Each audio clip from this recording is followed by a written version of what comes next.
신명기 23장 말씀입니다. 신명기 23장은 이제 앞에 22장의 간음하지 말라는 그런 7계명과 연결이 되어서 이제 거룩하라 하는 이런 말씀으로 우리가 확장이 됐다는 것을 우리가 알 수가 있습니다. 그리고 이제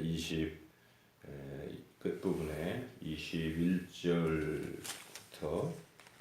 이제 특별히 24절, 25절 말씀은 이제 도둑질하지 말라 하는 그런 거죠. 그래서 10계명의 8번째 계명이 도둑질하지 말라죠. 그래서 지금 이 12장부터 26장까지 신명기의 이 율법이 핵심 말씀은 10계명을 좀 이렇게 확장해서 그걸 근간으로 풀어나가고 있다는 것을 우리가 알 수가 있는데요.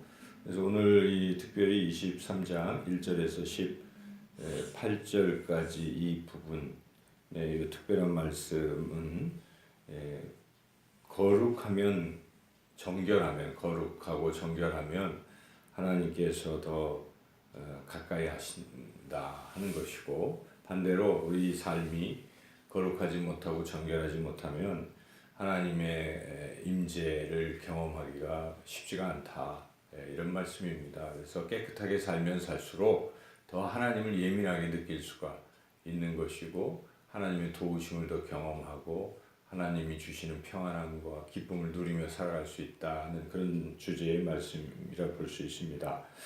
여기 이제 자세히 살펴보면 1절, 2절은 이제 몸이 상처가 있거나 특히 이제 생식 기능이 없는 그런 사람들, 또 사생자는 뭐 부모님이 누군지 모르는 경우를 사생자라고도 하는데, 사실 앞에 있는 쭉 말씀과 연결해 보면은 당시 이 근친상간을 하나님이 금하셨는데, 가까운 이 친척끼리 서로의 이런 걸 금하셨는데, 그런 근친상간의 결과 나온 사람들을 사생자라고도 이렇게 표현하고 그렇습니다. 여하튼 이제 좀 정상적이지 못한 이런 경우는 여호와의 총회, 이거는 이 백성들 속으로 들어올 수 없다 이런 것이고, 곧 여호와의 총회이기 때문에 하나님의 성전에 들어올 수 없다 이런 말씀입니다.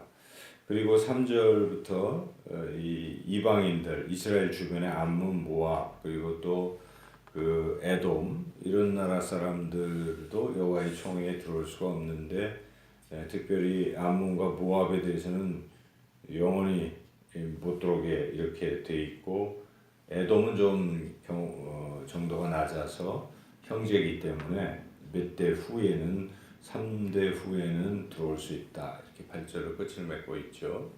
그래서 이것을 우리가 어떻게 이해를 해야 되는가? 그러면 하나님의 백성이 될 수 없단 말인가? 이방인도 하나님의 백성이 될 수 없고, 또 이렇게 신체적인 결함이 있는 사람도 하나님의 백성이 될 수 없는가?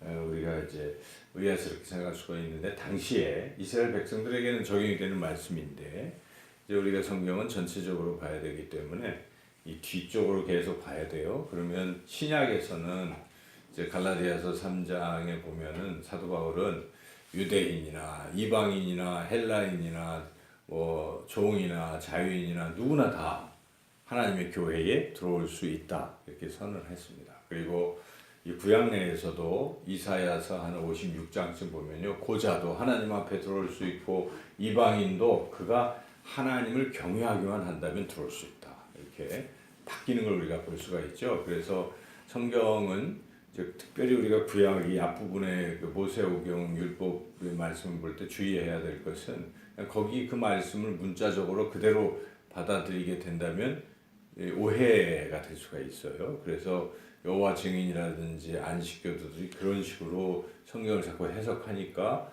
문제가 이단이 생기는 거니까, 성경은 항상 이렇게 전체적으로 통합적으로 볼 필요가 있고, 따라서 이 성경을 전문적으로 공부한 그러한 말씀을 해석하는 그런 설교를 들어야 되고, 또 그렇게 해야 되죠. 그래서 여튼 여기서 중요한 것은 그건 아니라는 것이죠. 강조하는 게 그럼 뭐냐 하는 것이죠. 왜 그런 사람들이 들어오지 말라고 하는 것이냐. 그것은 그만큼 성전, 하나님의 이 공동체, 교회, 오늘날은 교회 공동체죠. 교회 공동체는 거룩해야 된다. 정결해야 된다 하는 것을 강조하기 위해서 하는 말씀입니다. 그래서 우리가 알 수가 있는 것은 이어지는 9절부터 이 진영을 거룩하게 하라고 하잖아요. 이 진영을 더럽히고 심지어는 이 대변 보는 것도 진영 밖에 가서 뭐 변소를 만들어서 덮고 등등 이렇게 거룩을 상당히 강조하고 있습니다. 그래서 또 하나님 앞에 예물을 드릴 때도 여기 몸을 파는 사람들이 이 번 돈은 받지 말라. 뭐 이것도 안 된다. 이제 이렇게까지 말씀하시는 거. 이게 다 연결해 보면 결국 거룩해야 한다는 것입니다. 하나님의 성전은 거룩해야 되는 것입니다. 하나님이 거룩하시기 때문에 거룩해야 된다는 것을 지금 강조하고 있죠. 간음도 어찌 보면 이 거룩을 해치는 그런 일이죠. 그래서 우리가 이 거룩한 삶을 살아야 된다. 그래야 하나님이 기뻐하시는 것이고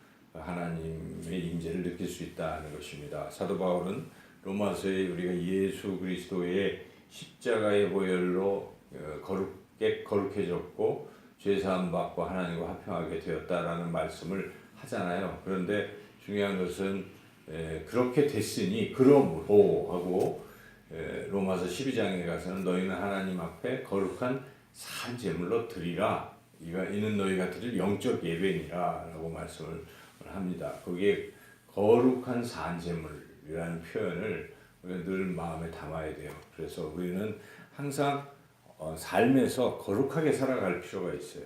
우리가 성도라고 불리우는 것도 거룩한 무리들이라는 뜻이지 않습니까?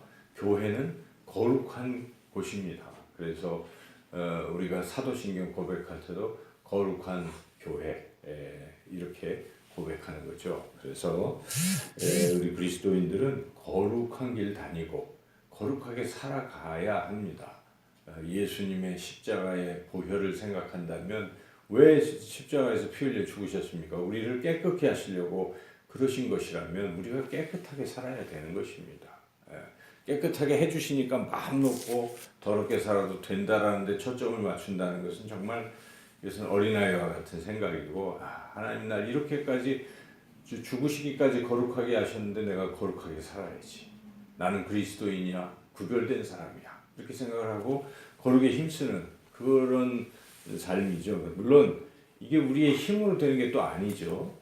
그래서 우리를 거룩하게 하시는 분이 거룩한 영이신 성령이십니다. 그래서 거룩하신 성령이 우리 안에 내주하시면서 우리를 거룩하게 이렇게 변화시키는 것, 이게 우리가 성화라고 하는 것입니다. 그러므로 우리는 거룩하신 영이신 성령을 따라서 그 이끄시는 대로 살아가는 것입니다. 내 마음대로 하고 싶은 거 이게 다 죄입니다. 내 뜻대로, 내 고집대로, 내 생각대로, 내 주장대로 자꾸 살려고 하면 안 됩니다. 항상 성령께서 하나님은 뭐라고 말씀하실까? 새벽마다 우리가 말씀을 듣는 것은 하나님 뭐라고 말씀하시는가? 듣고 거기에 순종하고 이렇게 날마다 살아가서 거룩한 삶을 사는 사람에게는 하나님의 임재, 하나님의 함께 하시는 것을 강력하게 느끼게 되고 또 하나님의 그 구체적인 도우심을 받으며 살게 된다는 것이죠. 뒤에 연결되는 19절부터의 이런 말씀은 사람과의 관계에서 사람에게 너무 손해를 입히는 삶을 살지 말라. 너무 이익을 취하는 삶을 살지 말라. 이런 뜻이죠. 그래서 남에게 돈을 꿔줬으면 이자 받지 말라. 이제 이런 말씀이 나오고 그리고 또 남의 물건을 도둑질하지 말라. 밭에 들어가서 뭐 수류마니 베어 먹고 이런 거 하지 말고 그리고 또한 하나님 것도 도둑질하지 말라. 21절, 23절 하나님께 뭐 약속을 했으면 그것을 지켜야지. 그런 거 안 하는 것도 잘못이다. 오늘 전체적으로 23장 말씀에 두 가지가 다 나와 7계명, 8계명이 나왔지만 우리가 더 말씀의 양이 많은 이 부분에 초점을 맞출 필요가 있습니다. 거룩해야 된다는 것입니다. 우리 그리스도인은 거룩한 삶, 성령의 인도하심 따라 오늘도 거룩한 길 다니고 거룩한 생각, 거룩한 마음, 또 거룩한 말 하며 오늘도 거룩하게 살아가는 복된 하루의 삶이 되시기를 주님의 이름으로 축원합니다.